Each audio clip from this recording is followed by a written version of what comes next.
Is there a way to escape the effects of the magic of the other crowd? Well, Tag the Agus Vulture. Hi, hello, and welcome. It's Jon O'Sullivan here from the Irish Pagan School. And that is a question that we get asked quite frequently in a number of different ways.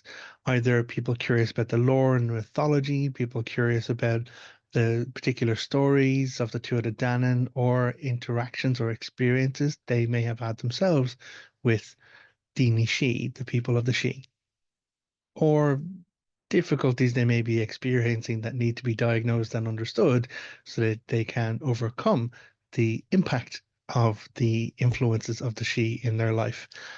And so I suppose I've kind of answered that question because people ask us that question, and invariably we do everything we can to help with an answer. And so, neat answer, not hard to say. Yes, it is possible to overcome magic or the effects of the people of the other world on our lives and our influences. So, the thing that we talk about most when it comes to protecting yourself from the adverse experiences, shall we say, of the fairy or the good neighbors or the other crowd or the Daoine She, which is the people of the Hollow Hills, is the term that we use most commonly here in Ireland. Um, the first real defense is, in a way, ignorance is bliss. If you don't know of them and don't interact with them, you may get a bit of a pass. And we see this in the folklore series of at the National Archives in Ireland. There's a website, it's duchas.ie, duchas.ie, and it is a fantastic resource for a lot of this captured folk tale and information around the magics and the experiences that people have had with members of the other crowd on the island of Ireland. And so, in a lot of cases, people talk about, oh, well, they were walking home of a late night. It might have been a full moon, might have been a dark moon, it might have been around a particular season or fire festival. They have some kind of odd experience. They kind of brush it off and then they get home. And it's only when they tell partner, friend, old person in the story that they are informed that, well, you had a fucking near miss with the people of the other crowd. Everything from hearing strange music to seeing lights in the distance to hearing the sound of galloping horses without sight of them. And so all of these things happen to people, and because they're ignorant, because they don't engage with it, they kind of get a bit of a pass, it seems. Now, not a guarantee. Just because you don't know doesn't mean you'll always get away with it. But the next protection really is an understanding of don't see, don't tell. Now, this is different to ignorance because ignorance is that you just actually don't know. Whereas don't see, don't tell is you need to not see them. You need to, if you do know of hearing the music in a field, you don't go looking for them. You don't interrupt them at their revels. And if you do see them galloping or you do perceive them in some way, you pretend that you do not see them. You do not acknowledge them because that is a way that would cause offense. And causing offense is what's going to get you targeted by their influences and their power in all of these stories. So a lot of stories, though, sometimes the magic isn't negative. There's stories of a guy walking down the road and he's a musician himself and he hears this music and he finds it fascinating and he sticks his head through a bush and he sees the other crowd at their revels. They're dancing, they're playing music, and they see him carrying his own uilleann pipes and they ask him to join in. And so he does. He joins the revel and he plays the music. And they teach him. They teach him songs. They teach him some of their music. It's referred to as Ceol na She, as in the music of the she. And he goes home, and as he's leaving the party, he's like, "Thanks very much." Well, he doesn't say thank you because you don't offer thanks because that is an agreement that there was some form of exchange. But he's leaving the party, and they tell him like, don't play that music for anyone else. That's our music. And so a couple of nights later, he's in the pub and like he's playing, and he does tell some people that he has heard Kjolnish, he's heard the music of the other crowd, and of course no one believes him. Everyone's like, "Yeah, fuck off, would you go on?" Like, yeah, yeah, good story.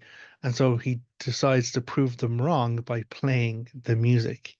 And it says in the story that the person who taught him that music appeared right then and there and whisked him away like smoke up the chimney. And so the person was taken for having broke the agreement around the use of the Ceol She.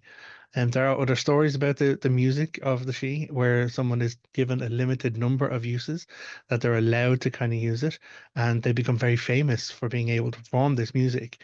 But after the third time that they use that music, they never play it again, and they never will play it again for fear of losing their life, because that was what was on the table for the agreement.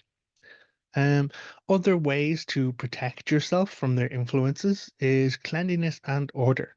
If you maintain regular routines of cleaning your places, cleaning your spaces, clearing off your altars, opening your windows, acknowledging the fire festivals for cleanliness, be it Imbolc, Samhain, at either end, or Lunasa and Bealtaine in between, these shifts of energies do involve rituals around firekeeping, home cleanliness, etc. But all of these structures of maintaining the order within your space helps protect you from the influences of the other crowd. We see this very famously in some of the oldest of stories, the Achtra Nera, where Nera, a champion in the court of Maeve and Aliel during the Ulster cycle, has an experience traveling around with a dead man at Samhain. And a dead man is not able to enter homes where the wash water has been put out, where the fire has been laid down, where everything is clean and tidy. But when they come to a house where he can, where the place is unruly, it's unsightly, the wash water is left standing, the fire hasn't been cleaned properly, he's able to go in and he drinks from the waters, the standing water, and it says that he actually spits on the people in there and they die. So the story is quite horrific in its way in that interactions, but it's also a bit of a warning or a teaching tale, which is very common in all of Ireland's mythology and stories and tales. It is about telling you how to manage these things, how to navigate and deal with these experiences when you may not have a lot of skill with it yourself. And that leads us to the last form of protection, which is consult an expert.